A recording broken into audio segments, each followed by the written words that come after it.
Good morning. First of all, let me offer my condolences to you Patriot fans. No, I mean that. I do. No, I mean that. I know when my Steelers lose a game, I am miserable. It usually takes me like a week to get over it. I don't want to see sports. I don't want to see football. I don't watch sports. I don't want to hear anything about football because I'm just miserable. And I know a lot of you are like that. So I feel bad for you. Doesn't mean I wasn't pulling against you. It doesn't mean that a certain member of this congregation who I was texting back and forth with, he and I weren't rejoicing every time the Broncos scored. We're very small, bitter men. When the Steelers are out, when the Green Bay Packers are out. Whoops, did I just out you, Scott? I'm sorry. Scott McLaughlin, Packer fan, you can direct some of your angst at him as well. But I know it can be miserable, and I feel bad for you. Last week after service, I was giving a lot of you the business. I was talking a lot of smack and telling you how Peyton Manning was going to pick you guys apart. After the game, after the Patriots lost, I started to get a little nervous. Because one of the persons I was giving a lot of guff to and talking smack to was Paul Junis. He and I were standing up here and we were talking, and Paul is if you don't know Paul is a fan. I mean, he was like, do you know what their record is when they're on the road, a 10-point underdog on a Sunday after a Saturday? And I'm like, no, Paul, what's their record? Oh, yeah, they win all the time. They're going to, And he's really a fan kind of guy. And I'm like, oh, yeah, Peyton Manning's going to pick you guys apart. He's going to kill you. And I'm giving it to him. So the Patriots lose, and then I remember that I have an appointment with Paul. For those of you who don't know, Paul's an oral surgeon, and I had to have a tooth extracted. And I'm thinking to myself, if he's one of these angry fans that holds a grudge. So did that anesthesia kick in yet? No, well, let's pull that tooth anyway, Jay, I was afraid of waking up with no front teeth or something, But no, that didn't happen, thankfully. And Paul is a great oral. Let me just plug him for a minute. He is a great oral surgeon. And for me to say that, that's saying something. Because dentists and oral surgeons, in my book, are really horrible people. I'm just enormously afraid to go to the dentist. And some of you have said to me, oh, yeah, I'm the same way, Jay. I'm really afraid. Is that, Paul, am I the biggest baby, sissy, irrational person you've ever had in your chair? I'm close, yeah. He's being kind. I'm ridiculous. The nurse brought me into the room where the procedure would be done. She goes, have a seat on the chair. I stood in the corner. Literally, I stood in the corner. And Paul came in and he said, hey, listen, I'm going to put some gas. I'm going to give you a little gas, and you're going to feel a little pinch in your hand. I'm going to give you an IV, and I'm going to give you a little shot of Novocaine. He said, I'm telling you what's going to happen. You okay with all this? And I'm like, I'm not okay with any of this, man. Are you kidding me? My last memory before I was knocked out was this. So he puts the little pig snout thing on me with the funny gas in it, right? And I'm breathing that. And I'm sitting there like this. And I'm just stiff as a board, clenched all up. He goes, okay, Jay, I'm going to wrap this little elastic around your arm. It's going to get tight, and you're going to feel a little pinch in your hand. I'm going to put the IV in, and he pinches me, and he goes, okay, Jay, you can unclench your fist now. Jay, unclench your fist now. Jay, and my last memory was Paul unclenching my hand and putting it on the arm. That's the last thing I remember. The next thing I remember, I was sitting on my couch with my wife on one side and Louise Morse on the other side of me, and Carol saying, Louise is going to take care of you and watch you while I go get your prescriptions now. So, great. If you need work done, go see Paul. He's great. But, going back to the Patriots for a minute, there was an odd thing that, and I'm not picking on you. It's human nature. And I noticed this, and some other things happened this week that kind of fed into the sermon this morning. It's just human nature that I was observing, that after this loss, I listened to sports talk radio and I watched the local news broadcasts, and it was interesting to hear Patriot fans and the media talk about the Patriots. It was very revealing. Like I said, it's very revealing about our human nature. I turned on sports radio Monday morning, and here's what I heard. Belichick, he's past his prime. He's lost it. He got out-coached. Tom Brady stinks. He's old. He's missing. He got outplayed by Peyton Manning. That defense is slow. They've got no heart. And they're just ripping them. I mean, badly. And I took a step back and I said, here's a football team that this season won 13 games. Here's a team that was one game away from the Super Bowl. For the second year, a team that was one game from the Super Bowl. Here's a team that has been dominant since 2001. In the last 4 years, they have only lost 13 games. There are some teams this year that lost 14 games in one season. This is a team that has been to 5 Super Bowls, won 3 of them. This is a team that's won 200 games since 2001. They have arguably the best quarterback. I hate to say this, but he is arguably the best quarterback ever to play the game, and they lose one game, and the reaction of the fans and the media is, they're past their prime, they're no good, because the fans wanted more, right? They expected more from this team. They compared themselves to the Broncos. The Broncos beat us, and they're going on, and we're not. They didn't compare themselves, say, to the Houston Texans, right, who only won 2 games this year. They didn't compare it to the Steelers, who didn't even make the playoffs. They have a great football team, but they wanted more. They expected more. That's our human nature. I want more. Back in the mid-'80s, there was a movie that came out starring Michael Douglas and Charlie Sheen called Wall Street. It was a movie about illegal stock trading. It was a movie that was about bending the rules and breaking the rules to get ahead. And there was one phrase that came out of that movie that you still hear quoted today, a 3-word phrase. What was it? Greed is good. That was the mantra of all the characters in this movie. Greed is good. It was the justification that they used so that they could get more. They wanted more. A few years ago, they did a sequel to Wall Street. It was called Wall Street, Money Never Sleeps. Starred these two. These were 2 of the main characters, Shia LaBeouf and Josh Brolin.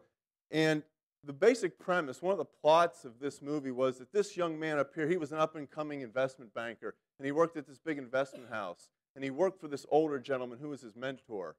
And the antagonist down here, the Josh Brolin character, wrecked that investment bank.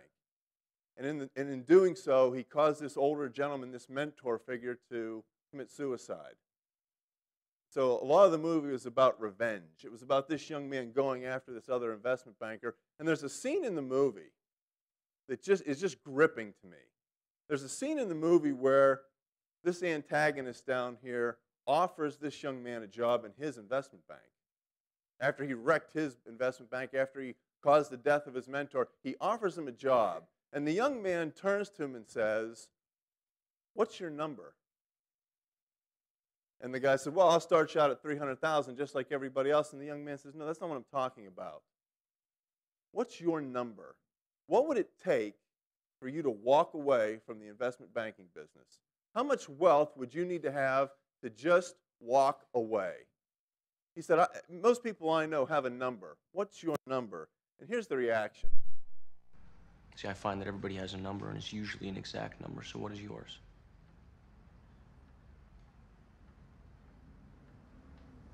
More. More. He didn't have a number. No matter how much he could obtain, no matter how much he could get, his number was more.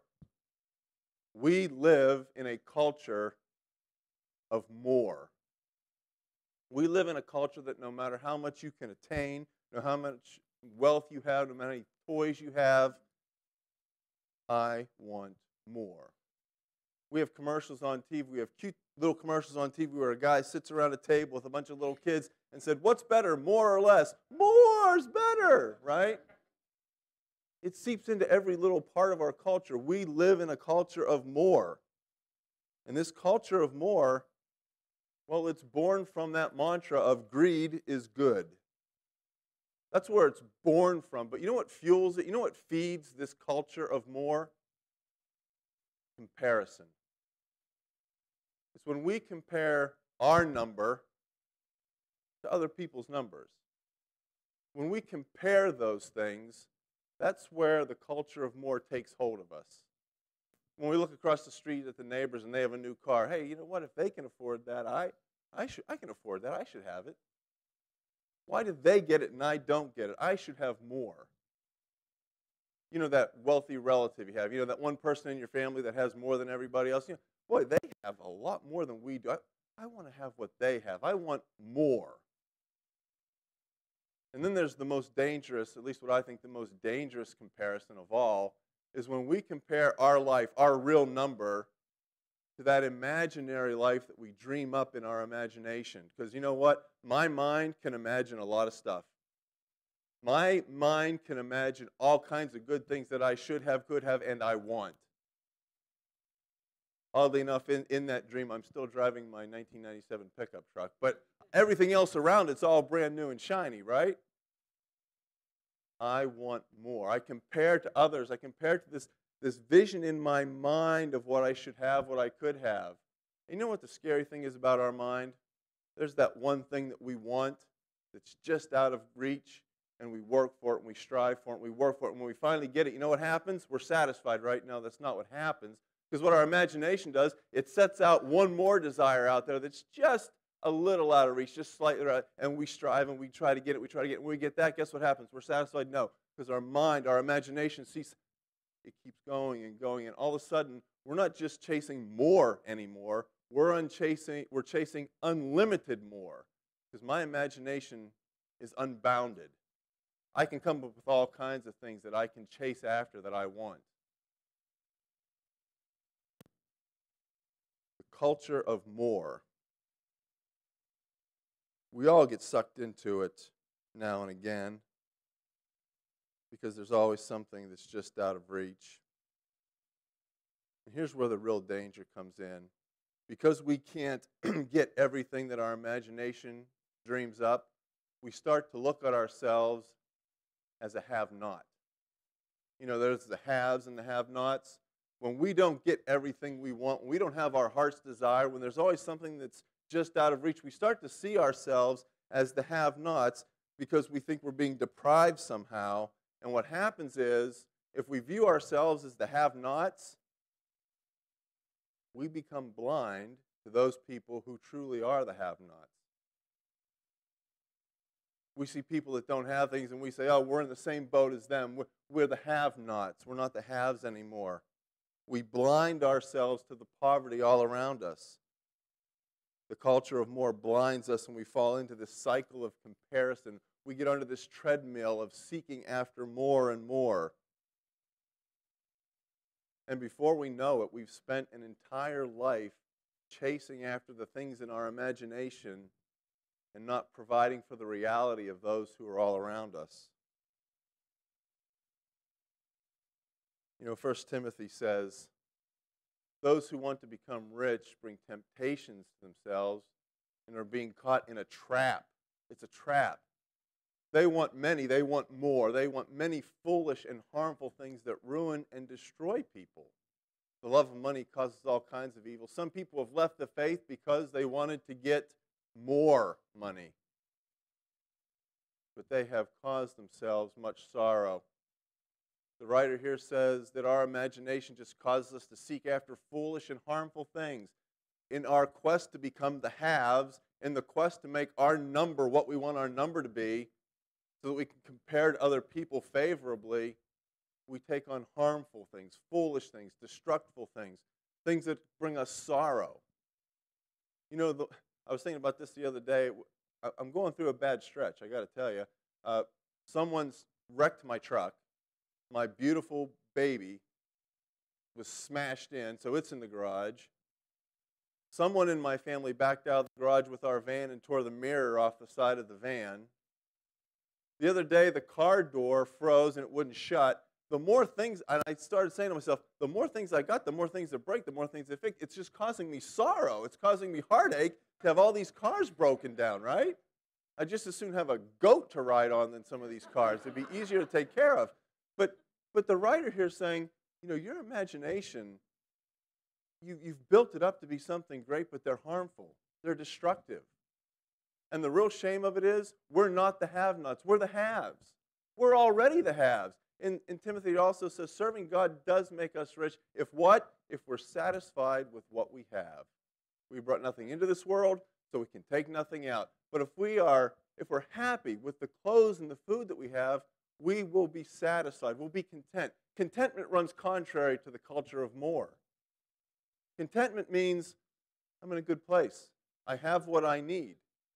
The culture of more says having what you need is not enough because greed is good. More toys are good. We are already the haves. We have a relationship with God. We have forgiveness of sin. We have salvation. What are you going to compare that to? How are you going to compare that to someone else's number? What will you give in exchange for that? If you gain the whole world and lose that, what have you really gained? What are you going to compare that to? What more could you ask for than that?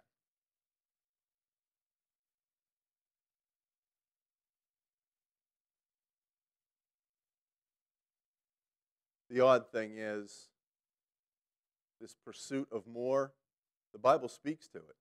The Bible speaks to it very directly. The Bible says the way to pursue more is to give more away. Give and you will receive. You will be given much. You'll get more. Pressed down, shaken together, running. It will spill onto your lap. The way you give to others is the way that God will give to you. We are given so that we can give.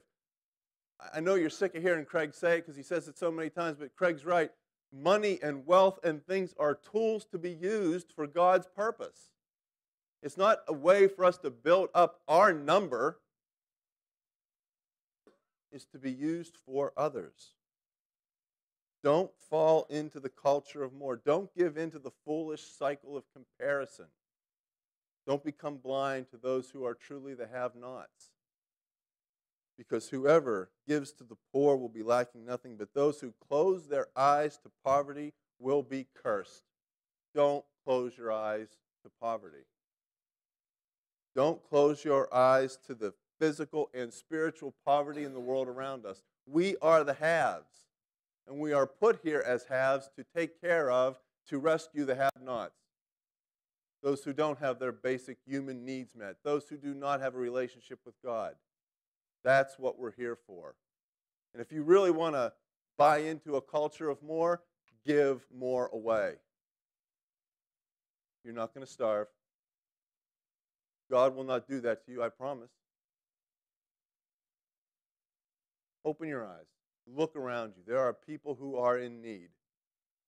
Let's start living like people who see things for what they really are. Let's live as people who want to stamp out all types of poverty, both physical and spiritual. Let's all stand together and sing.